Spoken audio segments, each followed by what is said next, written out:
그 이상의 생각을 품지 말고 오직 주 하나님께서 각 사람에게 나누어 주신 믿음의 분량대로 지혜롭게 생각하라. 우리가 성도의 많은 지체를 가졌으나 모든 지체가 같은 기능을 가진 것이 아니니 이와 같이 우리 많은 사람이 그리스도 안에서 한 몸이 되어 서로 지체가 되었느니라. 우리에게 주신 대로 많은 은사가 각각 다르니 혹 예언하며 믿음의 분수대로 혹 섬기는 일이면 섬기는 일로, 혹 가르치는 자면 가르치는 자로, 혹 위로하는 자면 위로하는 일로 구제하는 자는 성실함으로, 다스리는 자는 부지런함으로, 긍휼을 베푸는 자는 즐거움으로 할 것이니라. 아멘. 자, 스티븐슨이라는 신학자가 있는데 그 신학자가 한 말은 교회만 다니지 말고 너희들이 교회가 되어라 라는 말이 있습니다. 이분이 말하고 있는 이 교회의 의미는 건물을 말하는 것이 아니라 우리 각자가 다 교회라는 말입니다. 즉 교회는 건물이 아닙니다. 사실 우리 선배들은 이 교회를 예배당이라고 이렇게 말을 했는데 사실 어떤 의미에서는 예배당이 더 정확합니다. 즉 교회는 그냥 예배드리는 장소일 뿐입니다. 그런데 우리가 교회 하다 보니까 장소적 개념에 혼란이 온 것입니다.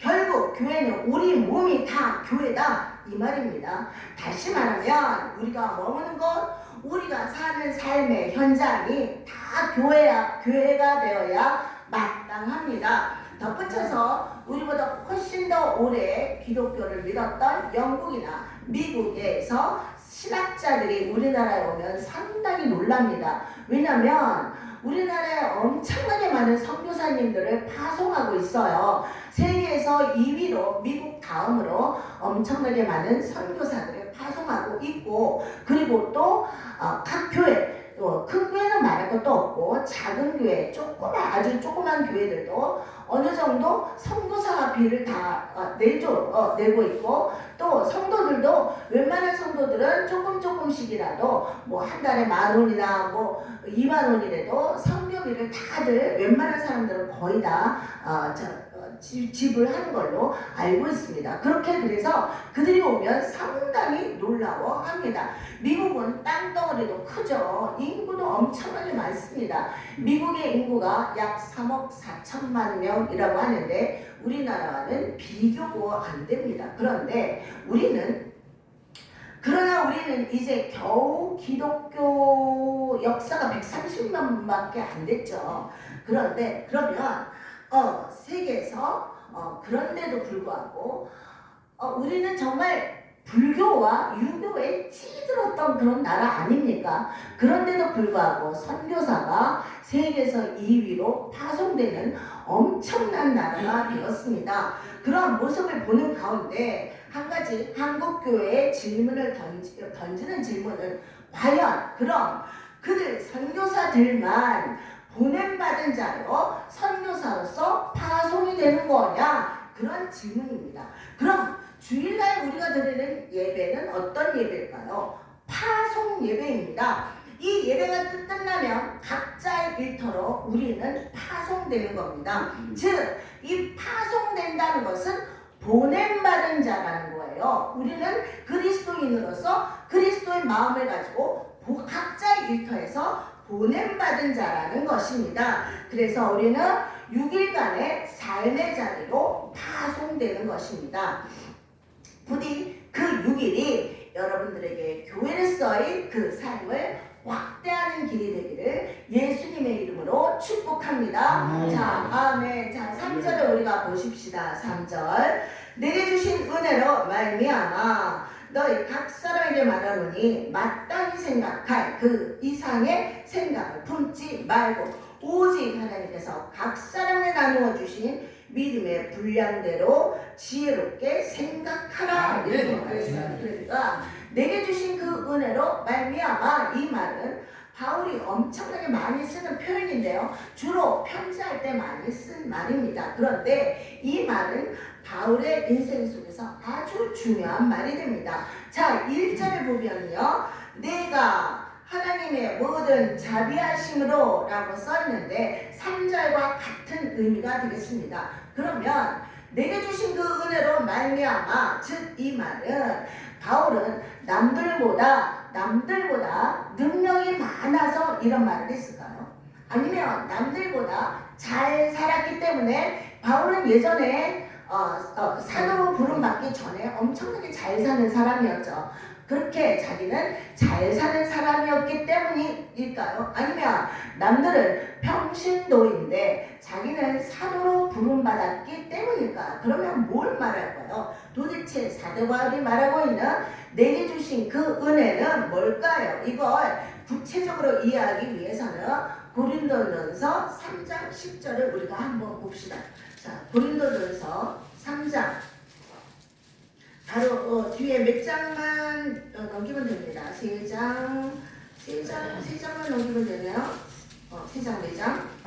고린도전서 3장 10절.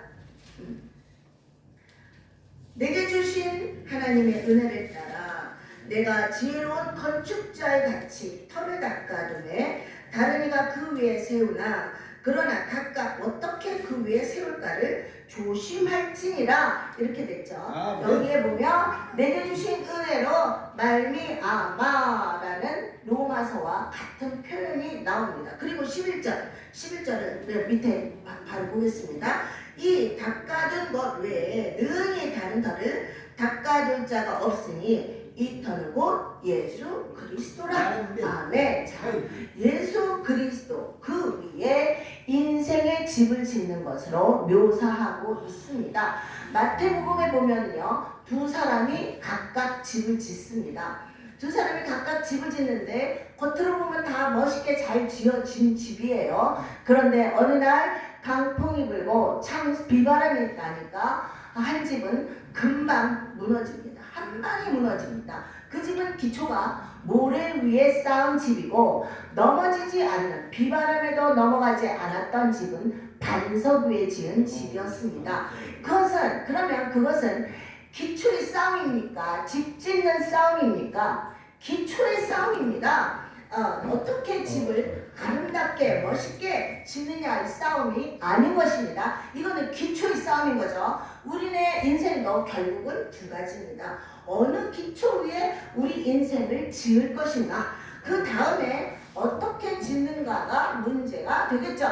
사실 근본적인 문제가 내게 주신 그 은혜로 말미암아, 이 뜻은 내 인생은 그리스도부터 시작되었다, 그 말인 것입니다. 이것은 사도 바울의 인생의 공식이었습니다. 세상에는 두 종류가 있는데 하나는 예수 안 믿는 사람, 또 하나는 예수 믿는 사람. 예수 안 믿는 사람은 그냥 관심을 안 둔다 하더라도 예수 믿는 사람들 중에서도 두 가지로 나눌 수 있습니다. 예수 믿는 사람도 하나는 하나님이 주시는 힘으로 사는 사람, 하나는 내 힘으로 열심히 성실히 열심히 사는 사람. 그렇게 성도에게도 두 종류의 인생이 있는데요. 이 아담이 인류의 첫 대표자로 무너지게 된 그 가장 큰 계약 위반은 인간이 처음 설계될 때부터 하나님의 은혜를 받아 행복하도록 설계가 되어 있었습니다. 마땅히. 그런데 하나님에 대해 반기를 든 이 사단이 하나님의 걸작인 이 아담에게 다가가서 유혹을 한 것입니다. 아담에게 직접 유혹은 못하고 그 아내를 시켜서 먹어봐요. 이걸 먹으면 하나님처럼 지혜롭게 될 수 있대요.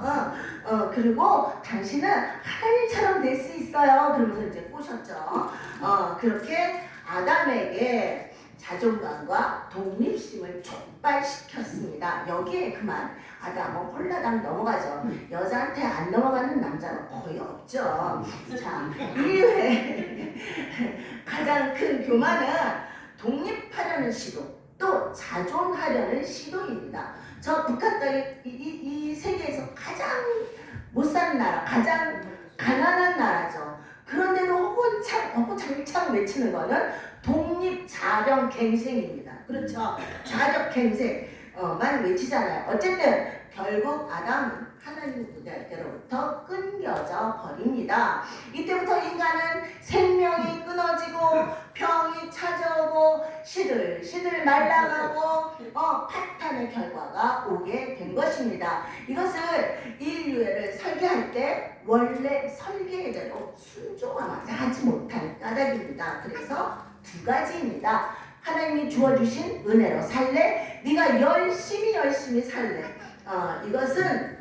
이것을 사도 바울이 어떻게 경험이 되냐면 십자가 사건이었습니다. 부활의 주님을 만나면서 내 인생은 내 안에 선한 것이 하나도 없구나. 그래서 우리에게는 그리스도가 필요한 거구나. 그래서 인생은 60부터가 아니라 인생은 그리스도부터 시작되어야 합니다. 아멘. 이것이 바울이 다메섹에서 고꾸라진 그 이후부터 뼛속부터 각인된 자기 고백이었던 것입니다. 그가 입을 열면 내게 주신 은혜로 말미암아 이 은혜는 결국은 그리스도의 십자가 은혜를 말하고 있는 것입니다. 우리도 여기에서부터 인생의 시작에 눈이 열려져야 합니다. 어떤 일이나 어떤 경우를 만나든지 내게 주신 은혜로 말미암아. 자, 따라합니다. 내게 주신 은혜로 말미암아 내가 여기 있나이다. 아멘. 3절을 다시 봅시다. 다시 보면 우리가 지금 고린도전서 있죠? 로마서로 다시 넘어가요. 로마서 12장 앞에 세 장만 넘어가고 있어요. 3절을 보면 내게 주신 은혜로 말미암아 너희 각 사람에게 말하노니 마땅히 생각할 그 이상의 생각을 품지 말고 오직 하나님께서 각 사람에게 나누어 주신 믿음의 분량대로 지혜롭게 생각하라. 그러면 여기에서 같은 단어가 세 번이나 등장하고 있는데요. 생각이라는 말입니다. 생각을 생각하라 이렇게 생각이 세 번이나 나왔는데요. 그만큼 생각이라는 게 중요하기 때문에 세 번인가 강조한 것이겠죠. 그런데 무슨 생각을 하라고요? 마땅히 생각할 그 생각. 그럼 그 생각이 뭘까요? 잠언 22장 6절에 보면은 뭐라고 나와 있냐면 마땅히 행할 길을 아이에게 가르치라. 그러면 늙어서도 그것을 떠나지 아니하리라 했는데 마땅히는 인간의 도리라기보다는 그 아이가 가도록 되어 있는 그 길을 말합니다. 하나님이 이미 이 아이를 처음에 날 때부터 창조될 때부터 이 아이가 가도록 되어 있는 그 길을 말합니다. 그런데 우리나라 교육의 현실은 부모들의 욕망에 의해서 이 아이가 가도록 되어 있는 그 길을 가지 못하게 하는 게 현실입니다. 초등학교 때부터 5개, 6개 학원을 밤늦도록 다니는 나라. 이런 나라가 세상에 어디 있습니까? 이런 나라는 이 세상에 이 세계에 없습니다. 이것은 뭔가 대단히 잘못되어 있는데요. 이것을 흔히 뭐라고 얘기하냐면 교육 마피아다 이렇게 우리는 말을 하고 있습니다. 그런데도 멈추지 못하고 거기에서 이탈될까봐 전전긍긍하고 있는 게 우리나라의 학부형들의 현실입니다. 이 말도 안 되는 것에 온 나라가 이렇게 끌려가고 있어요. 정신없이 끌려가고 있습니다. 이것은 당장에는 어떤 뭔가가 드러나지 않더라도 이 사회적인 현상에서 언젠가는 다 드러나게 될 것입니다. 어쨌거나 우리나라 청소년들의 심령 상태가 어떻게 되었을지는 상상이 안 됩니다.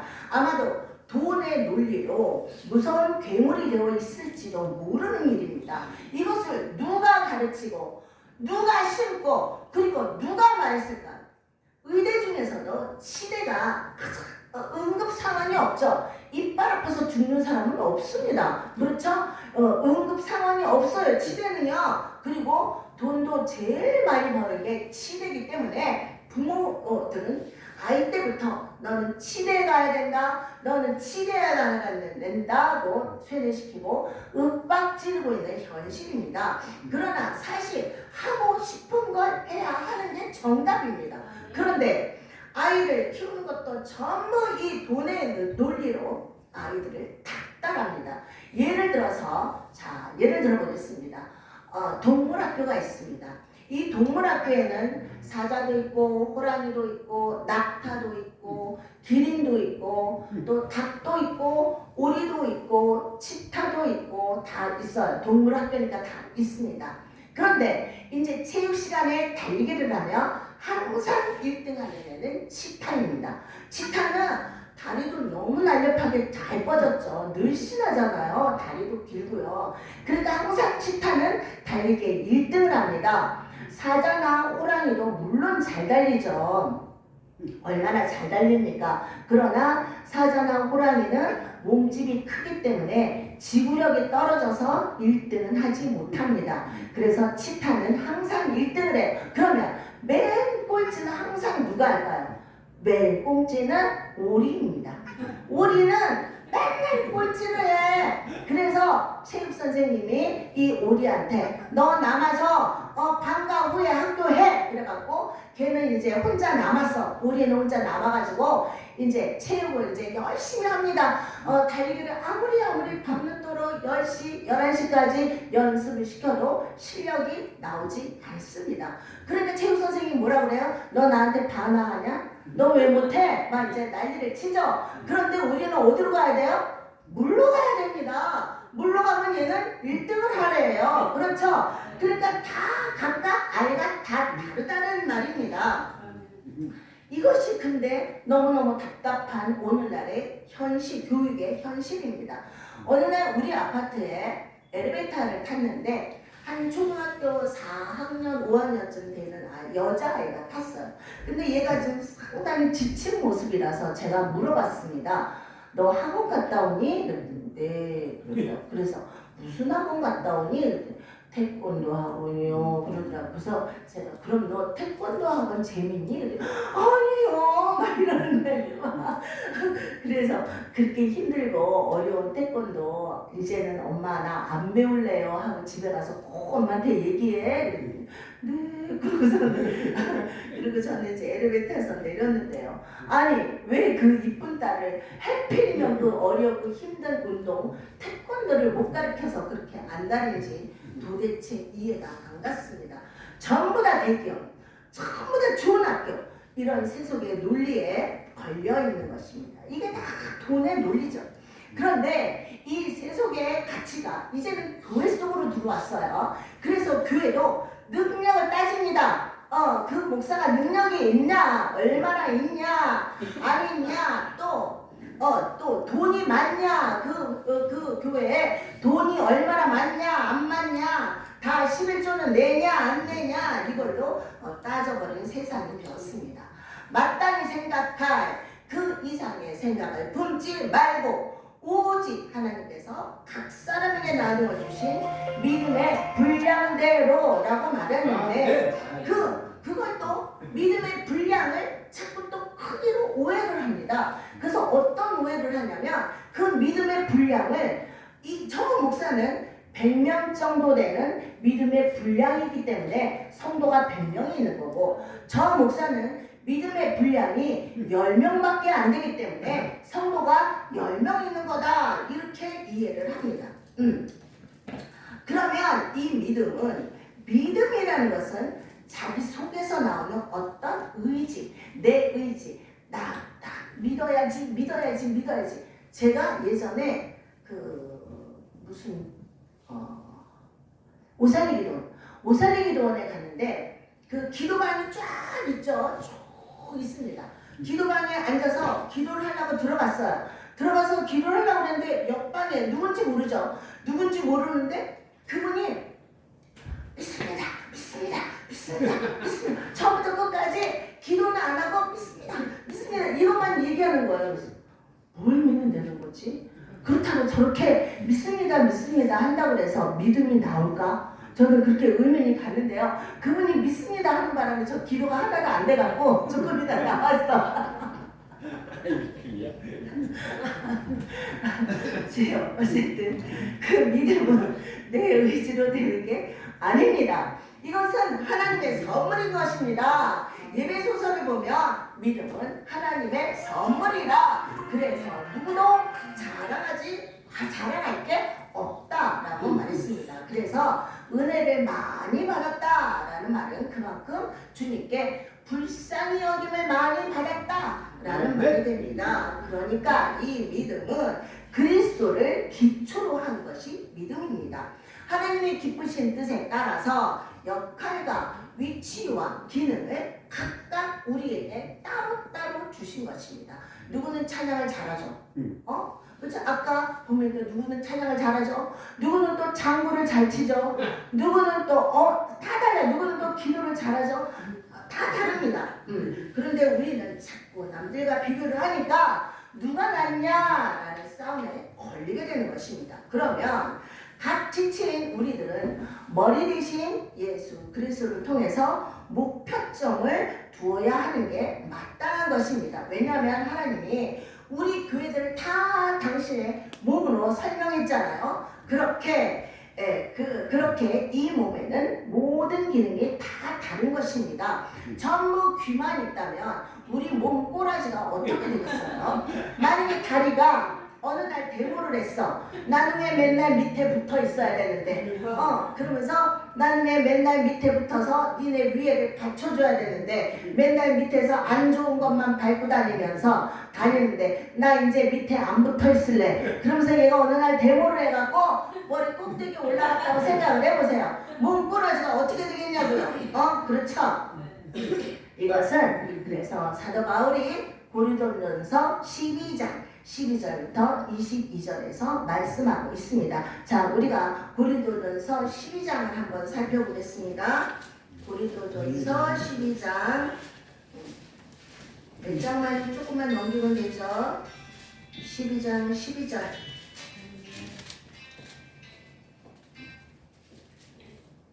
278페이지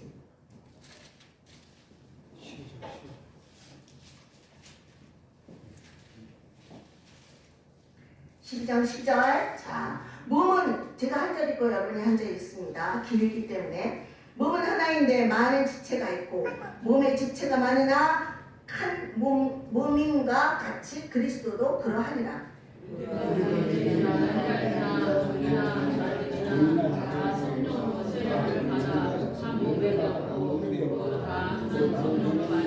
몸은 한 지체뿐만 아니요 여럿이니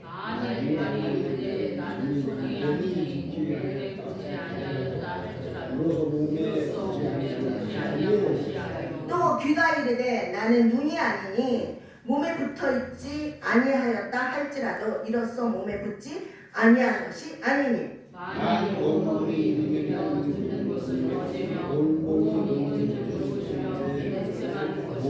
그러나 이제 하나님이 그 원하시는 대로 지체를 각각 몸에 주셨으니 만일 다 한 지체는 몸은 어디냐? 이제 지체는 많으나 몸은 하나라. 눈이 쏟아져 쓸데없다 하거냐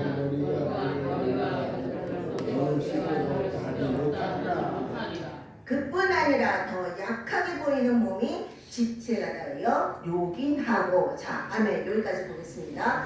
자, 더 약하게 하는 지체가 더 요긴하다 이렇게 말을 하고 있습니다. 사실 몸처럼 신기만기한 것이 없습니다. 몸을 우리는 자유롭게 움직이기 위해서 여기 안에 관절 안에 여기 연골을 넣어놨어요. 손가락 우리가 연골 그러면 무릎 연골만 생각하는데 아닙니다. 여기도 다 관절이에요. 연골이 있어요. 그래서 우리가 이렇게 움직이는 거예요. 여기도 다 연골이 있습니다. 여기도 다 연골이 있어요. 우리는 연골하고 무릎만 안 좋고 무릎 생각만 하는데 아닙니다. 연골이 다 박혀 있어요. 근데 이 연골이 우리 몸에 보입니까? 안 보입니다. 자, 귀도 사실 엄청나게 신기방기합니다. 그런데 귀속도 우리는 볼 수 없어요. 안 보입니다. 이렇게 지체를 세상을 이런 것을 보고 조직이라고 말을 합니다. 조직은 효율과 경제성이 약한 것들을 과감하게 잘라버립니다. 바로 이게 조직입니다. 조직의 생리는 이익을 창출해야 되는 이익을 창출해야 되는 거기 때문에 돈이 안 되면 그냥 과감하게 잘라버리는 게 조직입니다. 그래서 교회를 조직이라고 말을 하지 않고 교회를 뭐라고 말했냐면 유기체다 이렇게 말을 하고 있습니다. 유기체는 그럼 뭐냐? 지체와 지체 사이사이에 우리는 다 각각 지체입니다. 그렇죠? 예수님이 봤을 때는 얘는 귀야. 얘는 뭐지? 얘는 물렁뼈. 아까 물렁뼈 얘기했으니까. 얘는 눈이야. 얘는 코야. 다 우리는 다 각각 지체일 것입니다. 그래서 지체와 지체 사이에 서로 생명과 오가는 관계, 그 사랑의 관계가 형성되었을 때를 우리는 유기체다 이렇게 말을 하고 있습니다. 즉 유기체라는 것은 서로를 돌봐와 주어야 하는 관계입니다. 자, 5절을 우리가 보세요. 고린도전서 말고요. 로마서 12장 5절.